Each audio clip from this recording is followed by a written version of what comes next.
This podcast is brought to you by the IIEA, sharing ideas, shaping policy. Thank you, everybody. Welcome to the Institute. I'm delighted. We have a very distinguished speaker. We've also a very distinguished chair that you'd be familiar with, Dave Donoghue. So I'm going to hand over to Dave. And thank you all very much. I'm really looking forward to the session. Thank you very much, Alex. So my name is David Donoghue, and I'm pleased to welcome you all online and in the room to this event, which is part of the IIEA's Development Matters series, sponsored by Irish Aid.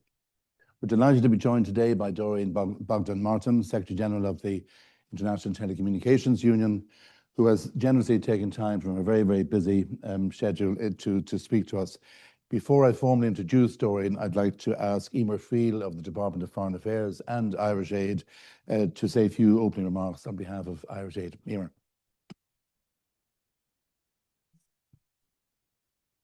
Thank you very much, and good lunchtime to everybody. Good afternoon, good morning, wherever you are in the world. Really glad to be here today to welcome you all to the second of the 2026 Development Matters lectures or talks with Doreen Bogdan-Martin, Secretary General of the International Telecommunications Union. So the Development Matters series is a very valuable forum for us in Irish Aid and the Department of Foreign Affairs and Trade, because it provides that space for convening global experts and leaders to share knowledge and insight on key development issues, and equally to share some of our work with the public and communicate our own development priorities.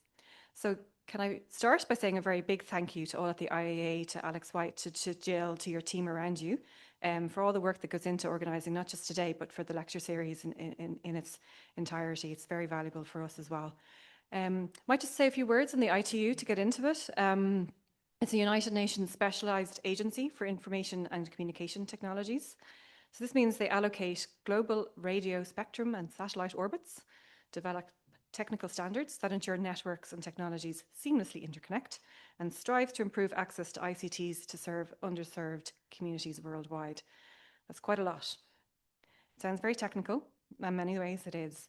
But as you'll hear over the course of the conversation here today, it's a crucial organisation in many ways for how the world operates, and as a consequence is highly consequential when considering the significant challenges that we face. So we're very fortunate to have you here today, Secretary General. You're bringing with you a significant experience, the first woman ever to head the ITU since 2022, but before this as acting as Director of the Telecommunication Development Bureau at the ITU, where you were instrumental in placing sustainable digital development at the forefront of international cooperation, and prior to that, informative as the Executive Director of the ITU UNESCO Broadband Commission for Sustainable Development. I hope you go into a little bit about what that actually means and what you achieved in that. But we are looking forward to exploring today's theme, which is connecting the unconnected and leaving no one behind, exploring how digital technologies and AI can advance development. Anyone with a passing interest in technology and AI will know that the applications are seemingly endless. So we're hoping to hear from you this afternoon about demonstrating some of this range and speaking about how AI can be used for inclusion by providing access to healthcare and education, for example, to developments in cybersecurity and protection of critical infrastructure, from energy to subsea cables. Let me leave it at that. Let me say thank you to all of you online and in the room here for joining us today, and I'll hand you back to David, who's going to moderate the event. Thank you so much. Thanks, Emer. So just some housekeeping points. First of all, the Secretary General will speak to us for about 20 minutes or so, and then we'll go to Q&A with the audience. For those who are in the room, please raise your hand if you have a question or comment, and there'll be a microphone. I'll keep an eye on online questions. You'll be able to join the discussion using the Q&A function on the Zoom, which you'll find on your screens. Please feel free to send in questions as they occur to you during the session, and we'll come to as many as possible in the time available. A reminder that today's presentation and the Q&A are both on the record. Emer has briefly introduced the Secretary General. Doreen Bogdan-Martin has been in this post since January 2023. She's held leadership positions in the field of international telecoms policy for over 3 decades, and she has a track record of brokering innovative partnerships to expand digital inclusion and connectivity for everyone. She served, as Emer said, I think, as the Executive Director of the Broadband Commission for Sustainable Development. In the interest of time, I will stop the presentation at that point and ask the Secretary General to address us. Thanks very much, Doreen. Well, thank you so much, Dave and Irmer, and good afternoon, ladies and gentlemen. It's a real pleasure to be here, and I want to thank the Institute of International and European Affairs for the very kind invitation. And also, it's great to be part of this specific series about development matters. And I think I would add to that, digital development matters, because there is clearly a crucial link between development and digital, especially in the age of artificial intelligence. So I thought I would perhaps start and share a little bit more about what the ITU really does to those that might be unfamiliar. And so I like to think that every time you actually pick up your phone and make a call, or if you're trying to navigate a new city using a GPS, or you're trying to stream an event online, like some of our online participants are doing today, that's actually ITU's work. That's what we do as the UN agency for all things digital. We were set up back in 1865. We are the oldest organization in the UN system. We actually predate UPU. We had some chats about that this morning. So we go back to 1865. We're 161 years old this year. And our story goes back to the telegraph. And back in the day, you had 20 countries, European countries, that came together in Paris and signed the International Telegraph Convention and created the International Telegraph Union that then became the International Telecommunications Union. And the reason that they did that was to ensure the transmission of telegraphic messages, and that the transmission of those messages could move seamlessly from one country to another.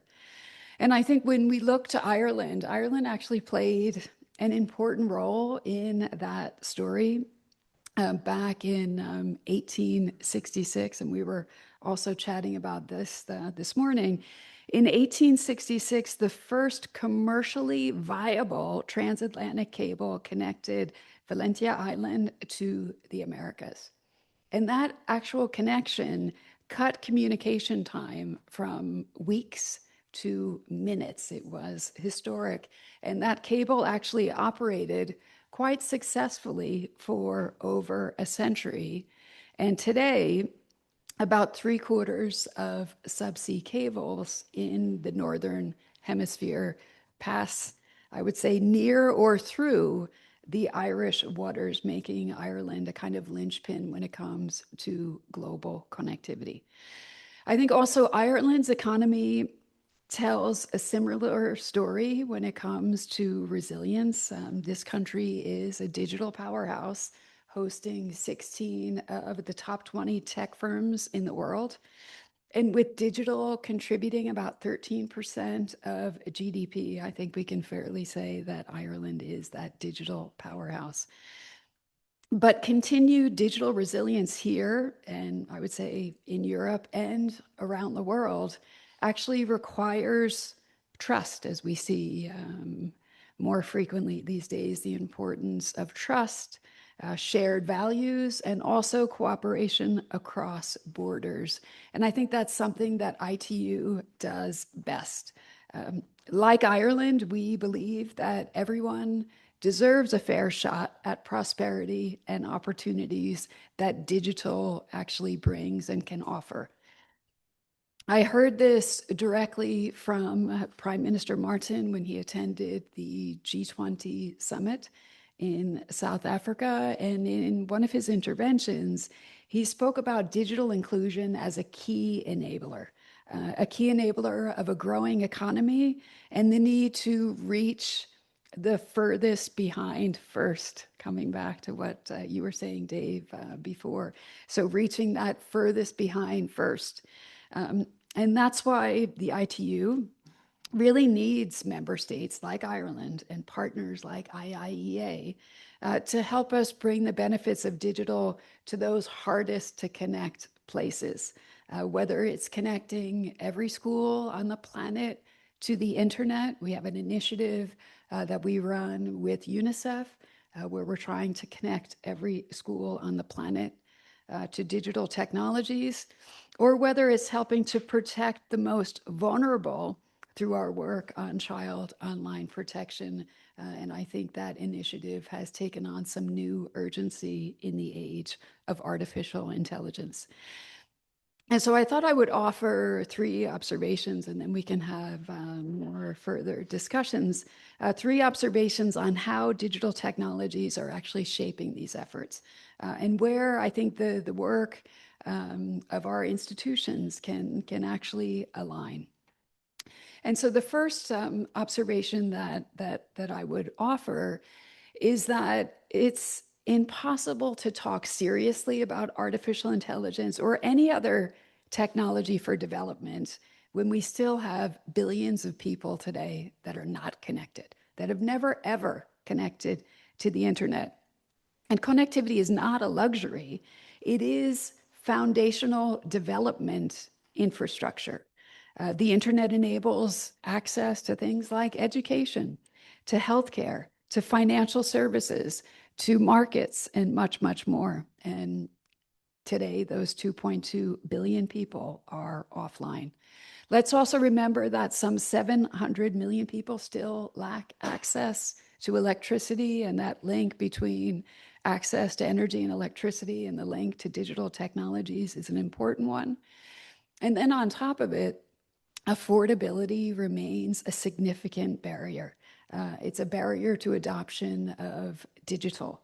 In parts of Africa, by way of example, the cost of basic broadband exceeds the UN affordability target that was set by the Broadband Commission. You were asking about that before. And so in some parts, it exceeds this target that we set. And I would say in the worst case, we can go up to the cost being some 25% of monthly GNI. That's huge. And so when we look to artificial intelligence, AI can either deepen existing digital divides through exclusion, meaning that people will be missing out on new economic opportunities, skilling opportunities, market opportunities, or it can accelerate opportunity by having connectivity, by having the skills, and by having affordability firmly in place. And that means in terms of cost of services, but also in terms of cost of devices. I have seen, I would say firsthand, some of these challenges on a recent visit that I had at the end of last year to a refugee camp in Chad. And this visit was part of an initiative that we have with UNHCR, and I think you had the former leader of UNHCR, Filippo, with you previously. And so we have an initiative with them, and it's about bringing connectivity to refugee camps. And in those camps, of course, you have displaced persons, and that access to affordable connectivity, reliable connectivity can mean access to education in local languages, access to healthcare, access to loved ones that you may have been displaced from, and to see it firsthand, I think it's kind of a no-brainer. We got to get it done because it can bring such significant change for those vulnerable groups. I think also when we look to digital development, we have to remember that digital development is always going to evolve. It doesn't just end. And as we think about future advances, I think we also have to keep in mind closing current divides, but making sure that we're always skilling, reskilling, upskilling, which is so critical. And then the second observation that I would offer is that in a geopolitically fragmented world, neutral and multi-stakeholder platforms like the ITU are really needed to bring governments together around the table, needed to bring industry around the table, academic institutions, technical institutions, so that we can keep digital development in focus and on the table. Trust in institutions and multilateralism, as we see every day, is under strain, and global attention seems laser focused on competition amongst major powers.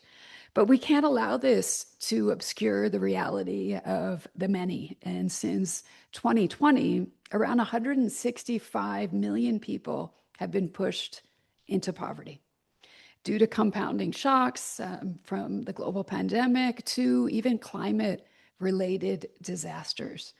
Developing economies are now prioritizing debt servicing over investments in healthcare, in education, and digital infrastructure, as the Prime Minister also mentioned back at the G20. And so without that cooperation and without having shared technical foundations and common standards, the risk of an increasingly fragmented digital future is real. And so we have to keep that in mind. And I think countries with strong research traditions and a deep demonstrated commitment to multilateralism, like Ireland, I think are well placed to help anchor digital development in trust, evidence, and shared approaches. I also think this is where ITU's role becomes especially relevant as we enter into the age of artificial intelligence, helping to translate ambition into practical foundations to be able to allow countries to deploy artificial intelligence in ways that are trustworthy, interoperable, and also aligned with their own national development priorities. This can look like facilitating the rules on how networks interoperate, which is something ITU focuses on, or it can look like how radio spectrum and satellite orbit resources are shared, or how global standards can actually lower cost, and I think also much, much more. For the ITU, ours is an inclusive approach, because when technical systems actually work together, investment flows more easily, infrastructure and services then reach the hardest to connect, and we can help ensure that the most vulnerable get their fair shot at development. I would say I also recently saw this. I was earlier this week, I think I'm bringing the rain with me. I was in Portugal and in Porto specifically, and they have had terrible, terrible storms over the past 10 days. And so we gathered in Porto for the International Submarine Cable Advisory Body and the Submarine Cable Summit that followed. And this gathering brought together governments, industry, and different experts to look at how we can ensure submarine cable resilience. And I know how important this is to Ireland. We looked at things like how do we make sure repairs happen much more quickly if a cable is actually disrupted or cut? How can we ensure better information sharing practices? How can we ensure geographic diversity when it comes to routing of cables? While at the same time keeping the needs of developing countries and small island developing states in focus. And I think it's fair to say we had a really good outcome this week because we actually achieved consensus on a part of infrastructure which is often overlooked because we don't see it. They often say submarine cables are the invisible infrastructure, but in many ways they are the lifeline of our digital world. And so linked to that, and this is my final observation, for ITU, we have named 2026 as the year of digital lifeline. So building that resilience piece into our work throughout the year. And amid escalating natural disasters and increasing dependence on technology, collaboration on resilient digital infrastructure is absolutely crucial. Whether we're talking about what happens in the sky with the proliferation of new satellite systems, or what happens in the sea with submarine cables. And I think also, especially coming back to small island developing states and least developed countries, where that reliable connectivity underpins recovery when it comes to climate impacts. And of course, it's also very linked to supporting inclusive economic growth. Throughout this year, we'll have a number of important gatherings in the ITU. In July, we have our World Summit on the Information Society. Again, we'll be bringing together our multi-stakeholder community, governments, the private sector, civil society, development actors, and we'll be focused on that inclusive digital development. At the same time, we'll hold our AI for Good Global Summit, bringing innovators and experts and policymakers together to look at real-world challenges, including disaster management, recovery, and early warning systems. I know you've had Celeste Saulo recently with you as a speaker, and we work very closely with WMO on the Early Warning for All initiative, which actually has a subgroup on artificial intelligence, because that is also a critical piece when we're trying to get those warnings and be able to develop modeling and predictions when it comes to natural disasters. So we have the WSIS AI for Good. I think that's a powerful crossover. But I also wanted to mention that we will be supporting the first ever UN Global Dialogue on Artificial Intelligence. That will take place, as I said, in July, and it will be back-to-back with the ITU's AI for Good Summit. And then later this year, and I think this is also particularly important for Ireland, as you will have taken up your presidency of the EU Council, we will hold the ITU Plenipotentiary Conference. It's a gathering that happens every 4 years. It will take place in November in Doha, Qatar.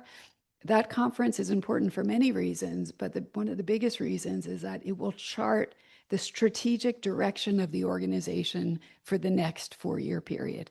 And so Ireland's leadership on the council will also be helpful to drive forward positive proposals linked to digital development and the future of the union.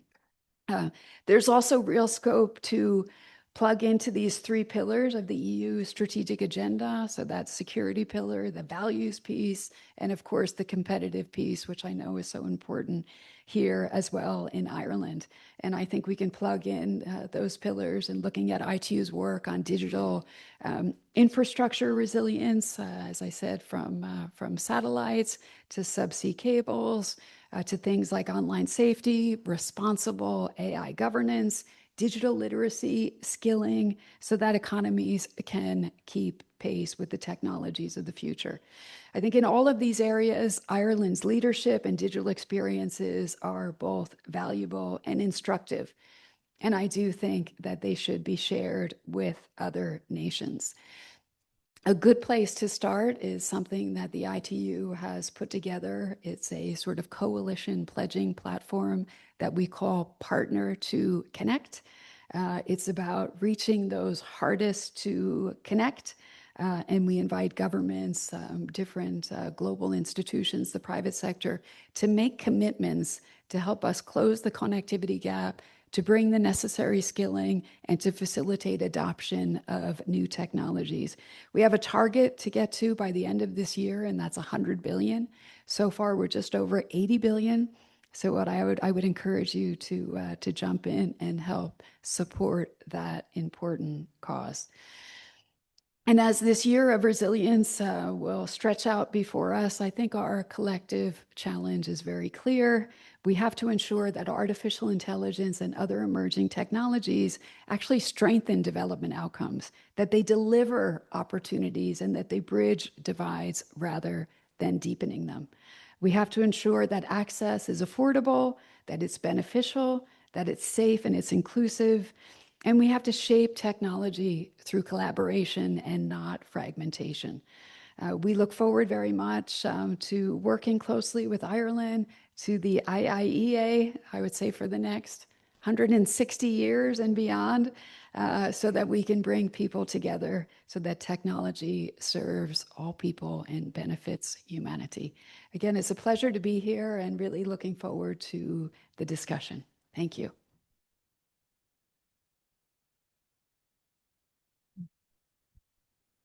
Thank you, Doreen. That was an extremely interesting and comprehensive account of what the WTU is, what the ITU is doing, and what the challenges we all face this year. And you've set out a very exciting program of conferences, summits in the course of this year.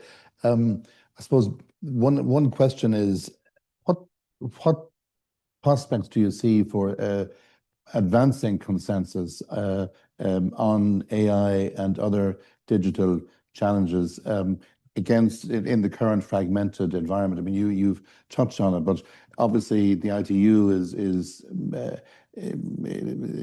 setting the bar high in terms of potential for multilateral agreements with these summit meetings this year. But what's your own assessment of the prospects for making progress?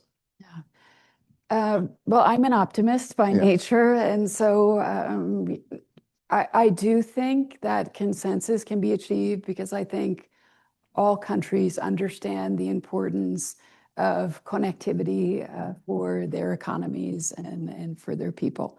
And so with that connectivity at the core of our mandate, we may have differences of opinions. Sometimes we achieve consensus, we like to say, by exhaustion, because we can work around the clock until we find a way. But because of the link of digital to development, digital to economic growth, digital and education, I do think we will find ways forward. And also the summit that I just mentioned that we held in Portugal, I think was a good demonstration with different viewpoints and countries at the table, the private sector at the table. Even on tricky topics, we did find a way forward because ultimately everybody agrees that submarine cables have to be resilient. If you have 99% of international traffic going across submarine cables, we better make sure that they're resilient and that they work. No, that was very reassuring to hear that, and I suppose that partly answers the question that it is possible to achieve consensus in key areas. Just one more question on my own behalf, Doreen, and then we'll go to questions from the audience. You've spoken in the past about aligning the mission of the ITU with the SDGs, and a key part of the SDGs agenda, as you know, is the promise by world leaders that they would leave no one behind and that they would try to reach the furthest behind first. Now, you can see that as rhetoric, but equally, many countries have chosen to give it some operational follow through. You mentioned what ITU is doing with UNICEF, and that sounds terrific, the idea of connecting digitally every school in the world.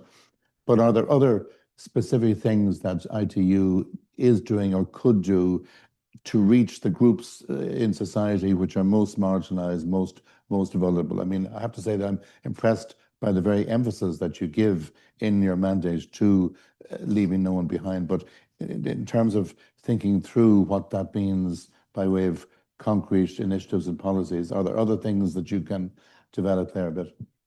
Well, for us, when we talk about leaving no one behind, we often say leaving no one offline, right? Yeah.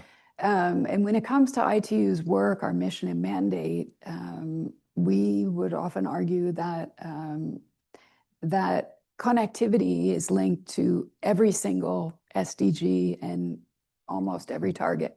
So our work is closely aligned, and there was some discussion, you may even recall, back before the SDGs were adopted, should there be a separate SDG on connectivity or on access to the internet? And so some colleagues say that the middle of your pin is actually SDG 0, and that's access to connectivity, because that's the enabler for all of the other SDGs. Back in 2023, we launched a report with UNDP looking at connectivity as an accelerant to achieve the SDGs. And what we determined was if countries focused on access to connectivity, they could accelerate progress on achieving the SDGs by 70%. A year later, generative AI comes on the scene. And so on top of that research, we put AI, and then the number went up to 80%. And so I think there should be no doubt that investing in digital technologies is an accelerator of development.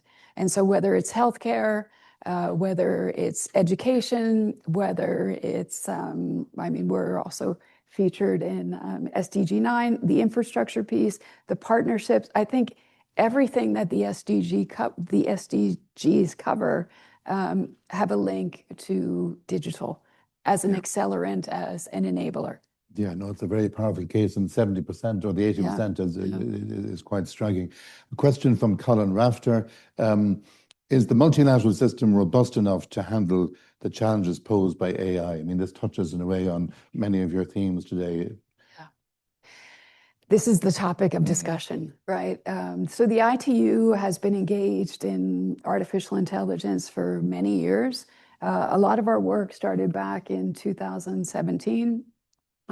We have a big focus on standards, initially linked to how do you use artificial intelligence to optimize telecommunications networks, for example. We now have over 400 AI-related standards. But also back in 2017, we launched our first AI for Good Summit that I just mentioned. And to develop that summit, we brought together all of our UN partners to figure out how can we talk about AI for good? How can we talk about use cases that each of us may have, either internal or external, in terms of how we deliver our missions? And how can we advance this notion of AI for good? The summit has grown, I would say, dramatically over the past several years, and will reconvene this year. We have also had significant discussions on the policy dimensions, the governance dimensions. We had a governance dialogue, a day that took place at our summit last year. We came out with a series of principles that should be considered. So principles linked to transparency, principles linked to safety, to collaboration, to bridging gaps, capacity development. And, I think everyone is discussing the future of AI. Should you regulate? Should you not regulate? What kind of governance principles should be established? Should they be global? Should they be regional? We have seen a significant increase in the number of countries that now have strategies. It was just a handful a couple of years ago. We now have about 90 countries that have strategies in place. Every part of the world, including the least developed parts of the world, they want to be engaged, they want to be at the table, and they don't want to miss out on the AI revolution. And so I think a global discussion and framework is really important. I think the Secretary Generals launched this week of the scientific panel on artificial intelligence is an important one.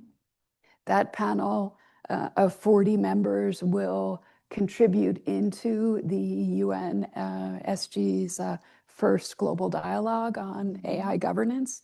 And so it'll be, and this is very much science and evidence-based. And so we're looking forward to being part of that discussion.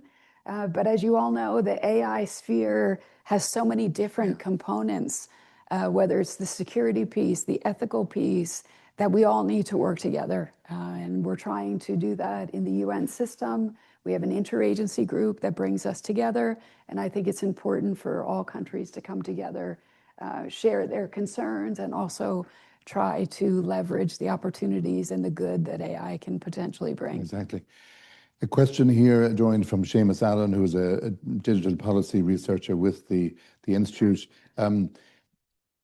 How does the ITU try to track and adjust for the very rapid technological changes we're seeing? I suppose AI, we have it in, it's developing rapidly, but there'll be others perhaps overtaking it. Right. How does the ITU as an organization keep up and adjust its own strategies in light of these rapid changes? I mean, just one example, we're very focused on quantum as well, which is an issue that many countries and companies are also debating. Some years ago, we were also very focused on the metaverse. So our focus areas, obviously, were driven by our governing institutions and mandates and texts. But we are a member-driven organization. And I think the beauty of the ITU is that we're not just governments. We have our 194 governments, but we also have over 1,000 private sector companies, right? And their businesses are changing all the time. We have over 150 academic institutions. And what's important is when they come together in different ITU gatherings, they can help try to push us in the right directions to be able to respond to the needs of today. That's very good. Yeah. Having the coalition of governments and private sector. I think there was a question at the yes, please, at the back. Donald O'Brien, a member of the Institute. It's really a follow-on question to the last question. Given the long history of what is now the ITU in standard setting, and that you survived 2 world wars and the Franco-Prussian War shortly after you were founded, is there a threat to the standard setting system coming from proprietary developments of new technologies that are, I use the word, pretty accessible in some ways? One example is the Iridium system that can be used by some Garmin receivers, which is, for certain applications. The other bigger one is obviously Starlink and competing systems. That's a proprietary technology. And is there a threat to the standard setting function coming from that kind of development? We saw it at an earlier stage with MS-DOS versus Apple and Linux. And then the other question then is, to what extent do developments like Starlink assist your work in trying to get connectivity to that refugee camp in Chad?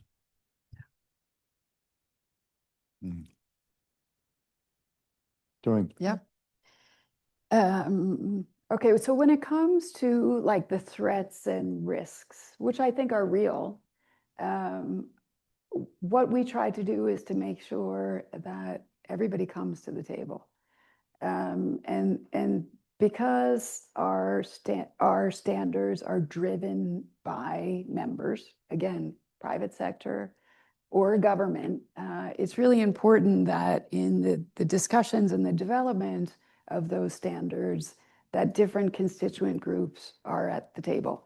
And they all have equal voice when it comes to standard setting. It's not that only the government speak, but also the private sector has an opportunity.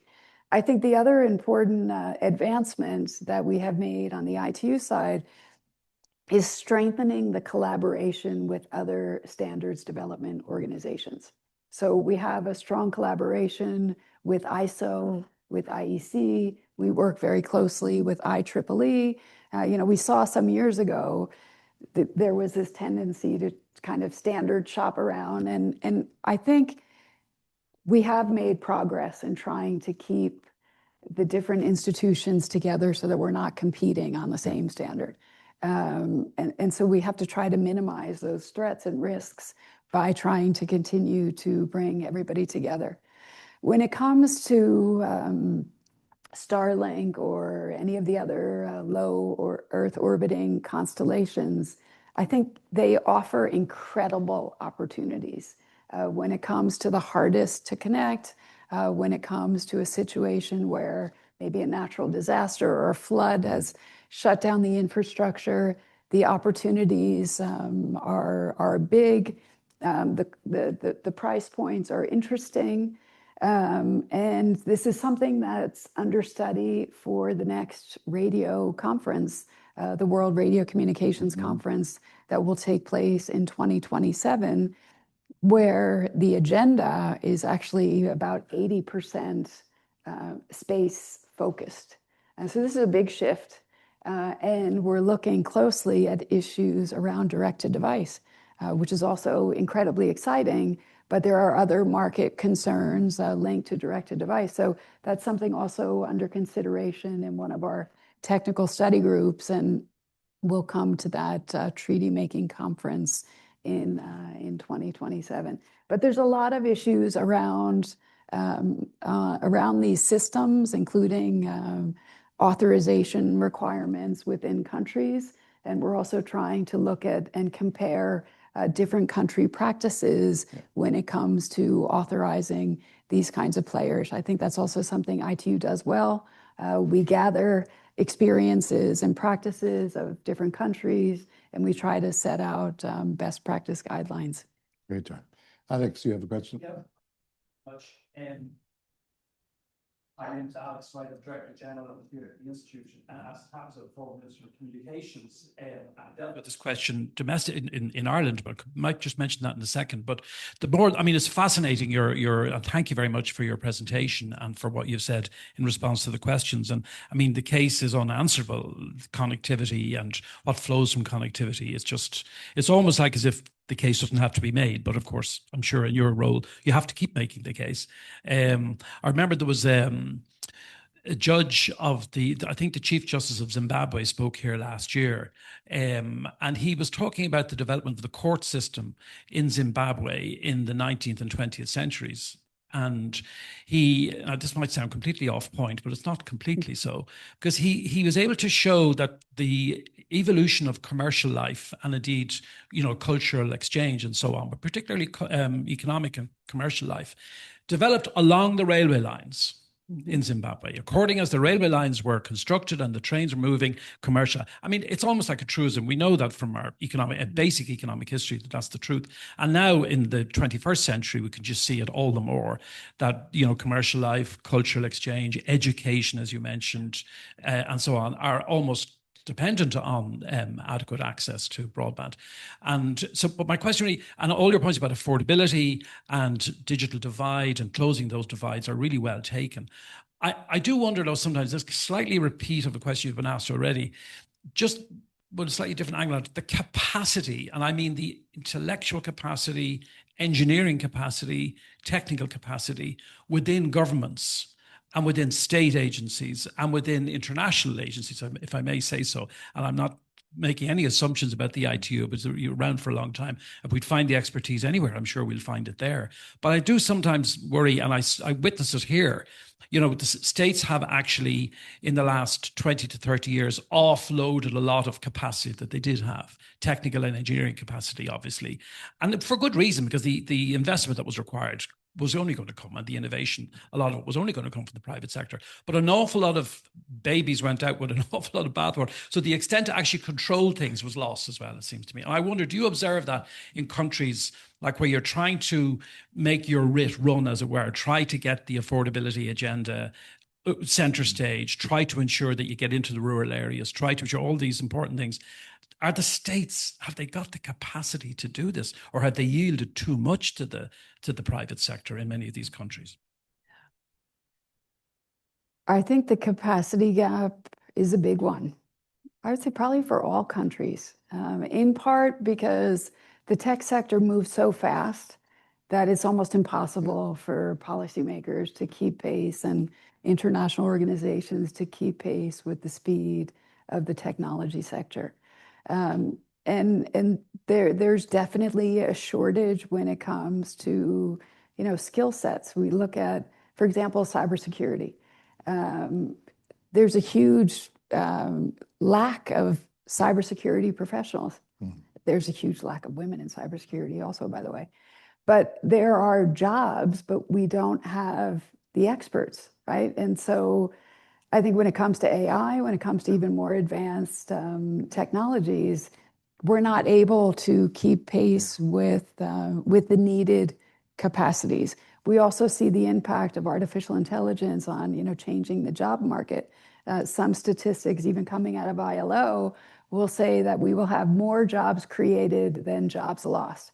But those jobs that are going to be created, are we learning today in our, educational institutions? Are we learning the right things that are going to help people to be able to occupy those functions in the future? So coming back to your specific, I do think there's a gap. We try to have training programs for executives or regulators, et cetera, but I think it's a challenge. And maybe a lot have left to go to the private sector, but it's a challenge even in the private sector to find the skilled talent that they need to be able to develop their businesses. Yeah, I think there was a question here. Was there a Conor? Yeah, right. Conor Daly, Trinity College, and a telecoms consultant, as it happens.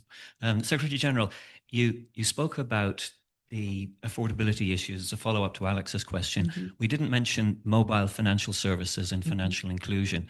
And I'm thinking you must be quite optimistic about the African continent. We got so many new international cable systems landing there. We got data center growth. We have increasing levels of mobile penetration. We have 4G, some countries with 5G.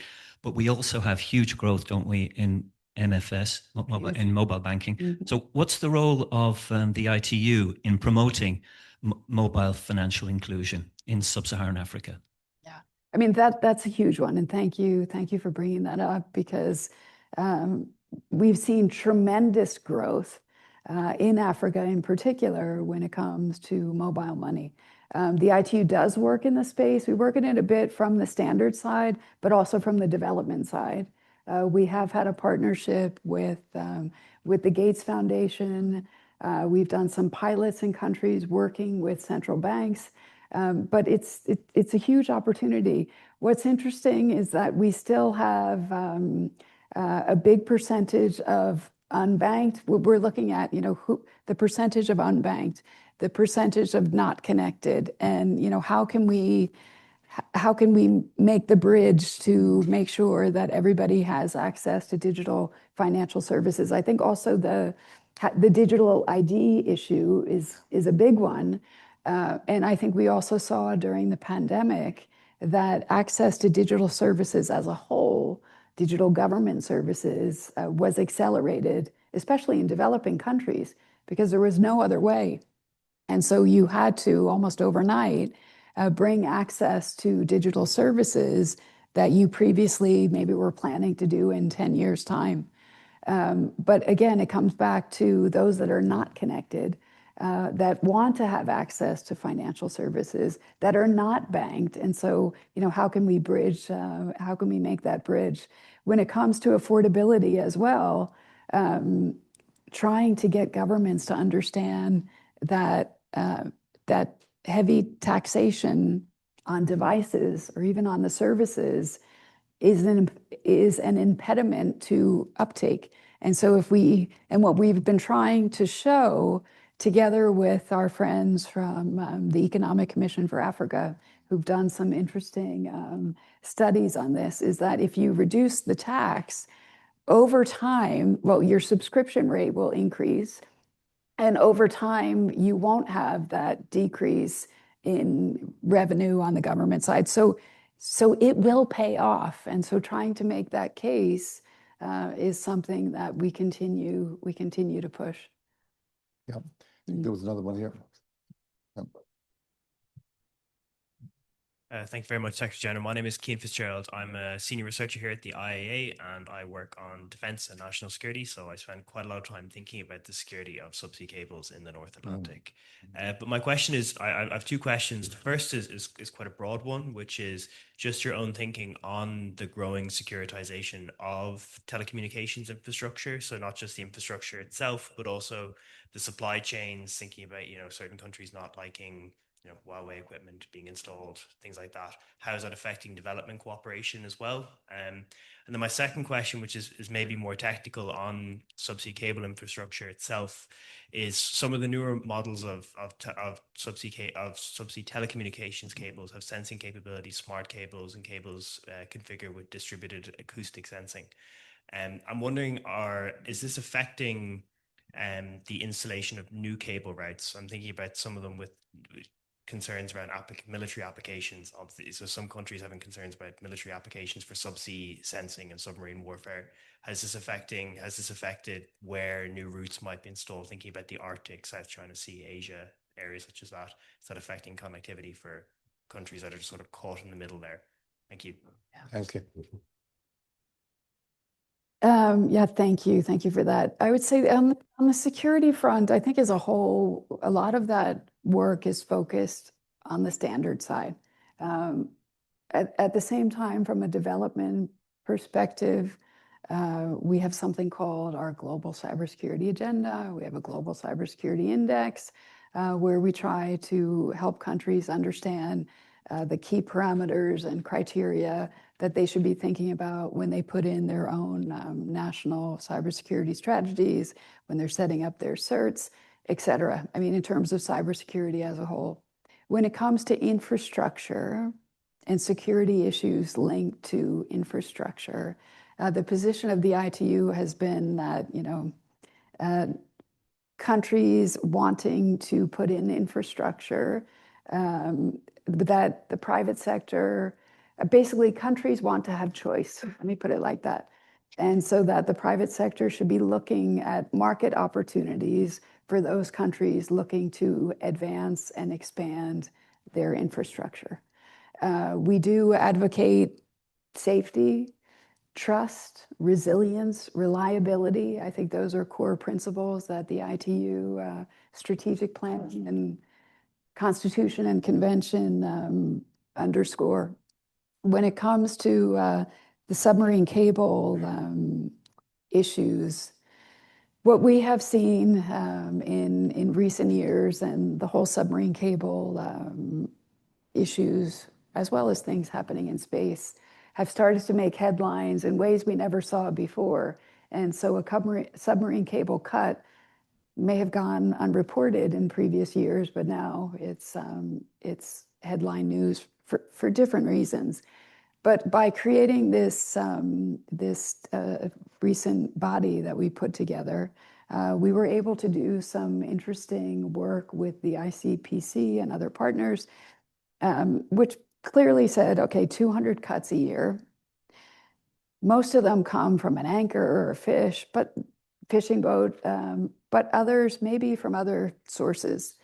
In order to ensure that our group could move its work forward, we stayed out of issues linked to attribution and kind of other security issues. Again, we were trying to navigate turbulent seas at time, but we felt it was important to focus on repair, on diversity, on smart cables, and on the resilience elements.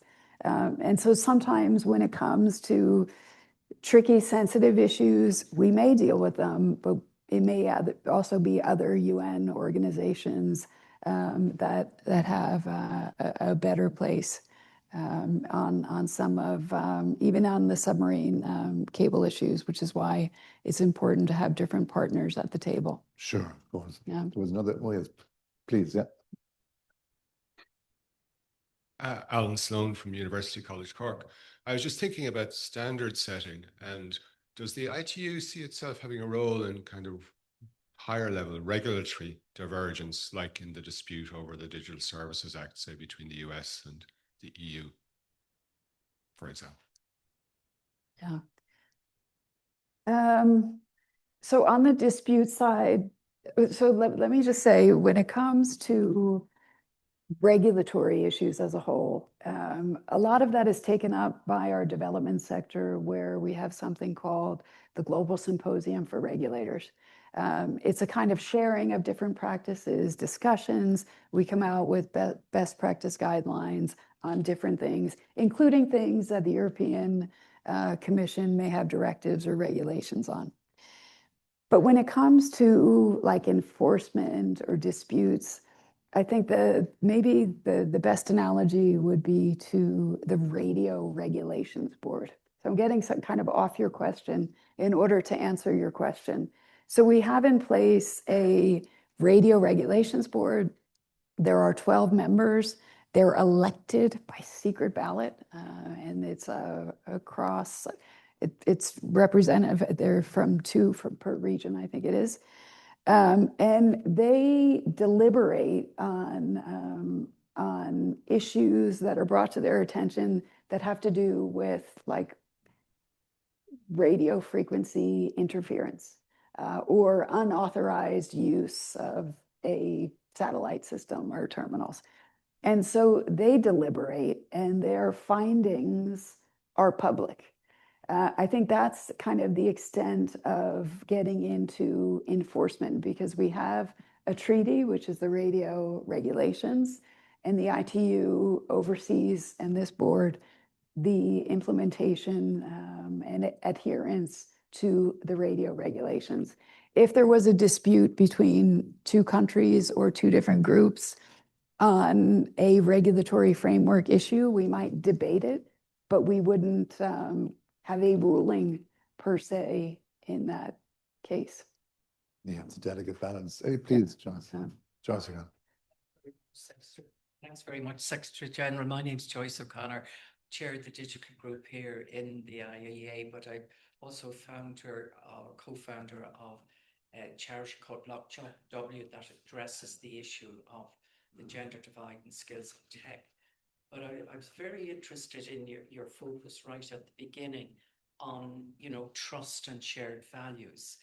And it just strikes me when you're talking about connectivity and capacity building, how do we build that trust in the community so that everybody has access, understands, and is even aware of the technologies? And I was struck very much by what you said, that technology moves so quickly. It's hard enough for experts to keep up with it. And Alice's questions about government, it was very well made. But just individuals in the community, how are we going to address that? And you raised refugees and other vulnerable groups. But it strikes me that that focus on trust and shared values is fundamental. Yeah, absolutely. I mean, I think it's interesting. Some of our statistics have shown us that you might be covered by a mobile signal. You might be able to afford your smartphone or access to connectivity, but we have more and more cases of people choosing not to be connected. So I think this goes to your point about trust and how do we build trust. It's difficult with online scams, online harassment, cybersecurity. There's a lot of things happening that that concern people and keep people offline. And so to your point, I think it is essential that we work to build trust. I think all stakeholders have a role to play, including government agencies, including the private sector, but also including community groups. You know, coming to like sub-Saharan Africa, for example, something that's been quite successful in different countries, including Rwanda, where they have a digital ambassadors program. So they trained a group of largely young people, titled them digital ambassadors. They get trained every year and they go out into the field in their local communities. And they basically teach people about connectivity and access to digital services. And if you want them to trust or to adopt, have access to digital financial services, it's making sure that you go out into those communities. And actually another kind of related example, when it comes to early warning systems and effectiveness of disaster preparedness and response, the ITU leads the pillar with WMO. We lead this pillar on communications messaging. And it's not just about getting the alert signal from the central station to your phone. It's also about radio, TV, and even community leaders, so that if we have this trust problem and people are not connected, we still need to have a way to get those life-saving alerts to those that need them, that are in vulnerable areas. And so keeping in mind other communication platforms like radio, which is very popular here in Ireland as well, television, and also through those community leaders is also a critical piece. And I think also goes back to that trust building element. Thanks, Doreen. Jane Ann. Thanks very much. Jane Ann McKenna from DOCUS. So we're the network for all the development and humanitarian organisations here in Ireland. Just a question around digital rights. So obviously we're kind of seeing governments use technology against citizens. So for obviously from Afghanistan, but also areas where there's rolling, I suppose, blackouts are used as a way of control. So I'm just curious of where the ITU's role is within that, because obviously that in and of itself is an issue, but also in terms of the reliability, consistency. So if it is a key enabler for all of the SDGs, if that is prevalent across many countries and increasingly so, where's the ITU's role within that? So our role is to connect the unconnected and to bring connectivity to all people everywhere. And we strongly advocate for that, and we advocate for governments to ensure and enable access to connectivity. I think what we see more and more frequently, certainly there is an increase in internet shutdowns, digital blackouts. We also see an increase in attacks on critical digital infrastructure, which also impacts humanitarian assistance and support. And we have tried to work with different players to ensure that the connectivity stays on, and that in conflict situations that our humanitarian friends and colleagues within and outside the UN system are actually able to do their jobs. We work very closely with the World Food Program has the Emergency Telecommunications Cluster, which is also often called in different situations. And so we work closely with that cluster to also help ensuring access to connectivity, and in many cases to bringing connectivity if it's a conflict situation or a natural disaster, when like satellite terminals or other forms might need to be deployed and enabled quickly. Thank you very much, Joan. I'm afraid that brings us to the end of the time we have, I think. And on behalf of everybody here and online, I'd like to thank you warmly for the fantastic presentation and your generous willingness to reply to the questions and comments raised. I wish we could have had more time, and you have such a vast portfolio which is so vital for development and humanitarian outcomes that there are endless questions that occur to me personally. Our congratulations to you on handling this portfolio with such great effect, and our best wishes for the program of conferences and summits that you've had this year. I hope that they do advance international consensus on all these issues, AI, but all the other human rights related issues which have been brought up. So thank you very, very much, Doreen, and we hope we'll see you back in perhaps more pleasant weather conditions, though it's not just here. And again, a warm thanks. And I know you know Ireland well, but still, every visit you make is greatly appreciated. Oh, thank you so much, Dave. Thank you. This podcast is brought to you by the IIEA, sharing ideas, shaping policy.